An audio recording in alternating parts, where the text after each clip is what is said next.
जय माता दी, हर हर महादेव। तो कल जुतिया व्रत है, तो किसको जुतिया व्रत करना चाहिए, किसको नहीं करना चाहिए। इस बार शनिवार को नहाना धोना खाना करना है, तो शनिवार को बाल धुलना चाहिए, नहीं धुलना चाहिए। जिसके पास लड़कियां हैं उनको व्रत करना चाहिए, नहीं करना चाहिए। जिसके पास अभी बच्चा हुआ है उसको करना चाहिए कि नहीं। इस सारी बातें मैं इस वीडियो में बताऊंगी, तो आप लोग प्लीज़ सुनिए। तो देखिए, अगर जिसका अभी न्यू बेबी हुआ है, लड़का हुआ है, तो किसी का सवाल है कि मेरा अभी लड़का हुआ है, तुरंत 20 दिन 10 दिन हुआ, तो मैं कैसे व्रत करूं। तो देखिए, ये जुतिया व्रत है जी। तो ये जिसका लड़का हुआ है उसको करना चाहिए, कंपल्सरी होता है। तो आप लोग अगर नहीं रह पा रहे हैं, किसी को होता है कि उल्टी होने लगती है, तो पशु बन के थाली में ऐसे पानी रख के आप बिना हाथ लगाए पानी पी सकता है। तो ना रहने से अच्छा है कि वो रह ले। जुतिया व्रत में पानी नहीं पिया जाता है। अगर जो नहीं पी पा मतलब रह पा रहा है, जिसकी मजबूरी है, वो पशु बन के पानी पी सकता है, लेकिन ये व्रत रखना ज़रूरी होता है। तो जिसके बच्चे हो गए हैं, अभी 20 दिन के हैं, उनको भी रखना चाहिए, क्योंकि जो पूर्वज बना दिए हैं जिस नियम को, उस नियम को निभाना चाहिए। देखिए, भगवान जी ने आपकी झोली भर दी है, तो भाई उनको करना चाहिए।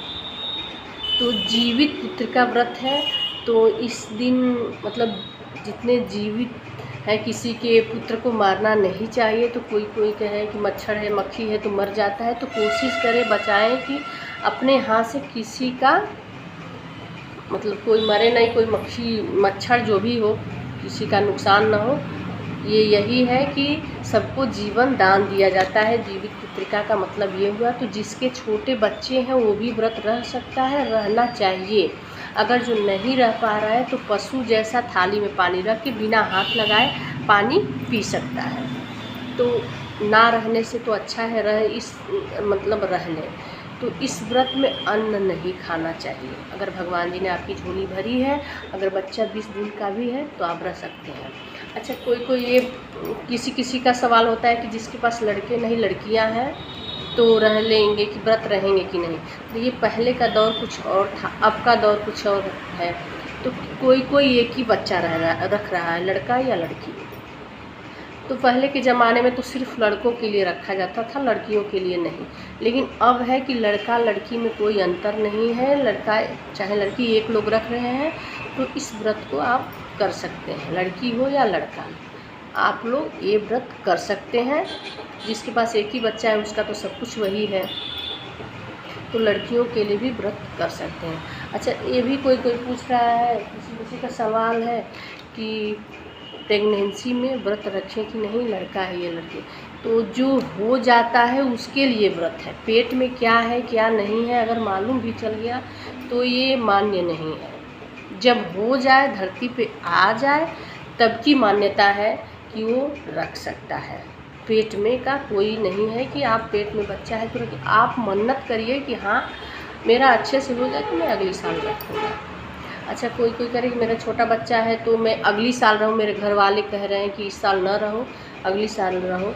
तो अगर आपको ये वरदान मिला है, आपको भगवान जी ने ये आशीर्वाद दिया है कि आपका बच्चा हुआ, तो अगली साल का वेट न करिए, क्योंकि अगली साल हो सकता है मलमास लग जाए या कोई कारण आ जाए। तो जब मिला है तभी आप करिए। भले बच्चा आपका छोटा है तो क्या आप व्रत कर सकते हैं। नहीं रह पा रहे हैं तो पानी पी लीजिए, लेकिन व्रत जरूर करिए, व्रत खंडित मत करिए।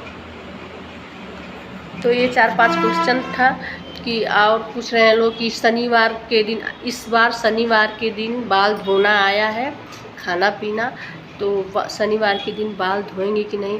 तो देखिए, इस साल तो जितने भी व्रत पड़ रहे हैं, तीज चाहे, तो ऐसे दिन हो रहे हैं कि तीज पड़ा था, सोमवार को बाल धोना था तो नहीं धोया जाता, लेकिन व्रत में नहीं लिया जाता है। तो जो लहसुन प्याज खा रहा है, तो वो शुक्रवार को बाल धो ले, उसके बाद से शनिवार को लहसुन प्याज न खाए, तब तो हो सकता है कि आप शुक्रवार को धुल सकते हैं। वैसे भी नवरात्रि ये पितृपक्ष में लहसुन प्याज नहीं खाते, हम लोग के यहाँ नहीं पड़ता है, तो इसलिए हमने बाल धो रखा था। तो आज मैं नहीं धोऊँ, क्योंकि शनिवार को नहीं धोते हैं बाल, इसीलिए हमने एक दिन पहले ही धो लिया था, लहसुन प्याज वर्जित कर दिया था। और जो खाए हैं तो उनको तो धोना ज़रूरी है। तो उनको ये है कि आप भोर के टाइम सुबह भोर में बाल धुल सकते हैं, तो वो शनिवार का दोष नहीं रहेगा। जो अभी सूर्य भगवान न निकले हों तब उसके पहले बाल धुलने से ये शनिवार का दोष नहीं लगता है। क्लियर हो गया सारी बातें। तो आप शनिवार के सुबह में बाल धो सकते हैं। अगर आपने बाल नहीं धुला है तो व्रत में आपको धोना पड़ेगा। ये शनिवार भी पड़ा तो व्रत है तो बाल धुलना पड़ेगा। और क्या खाना नहान तो किसी अन्य जगह हर चीज़ का रिवाज है, पुआ क्या क्या बनता है, लेकिन और जगह ये है कि सत्तू की सब्ज़ी और ये रोटी बनता है घी पोत के, तो वो एक रोटी और सत्तू की जरी से सब्ज़ी प्रसाद के रूप में रख देते हैं किनारे देवी देवताओं के लिए।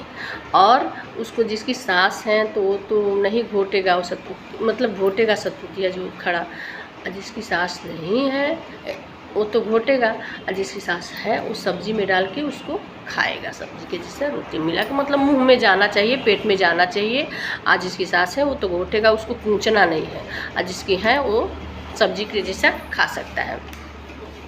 तो यही 2-4 नियम हैं जो बहुत ज़रूरी होते हैं, जिसको पूर्वजों ने बनाया है, तो भाई इसको पालन करना ज़रूरी है। हमारा धर्म है, परंपरा है, तो परंपरा को निभाना है।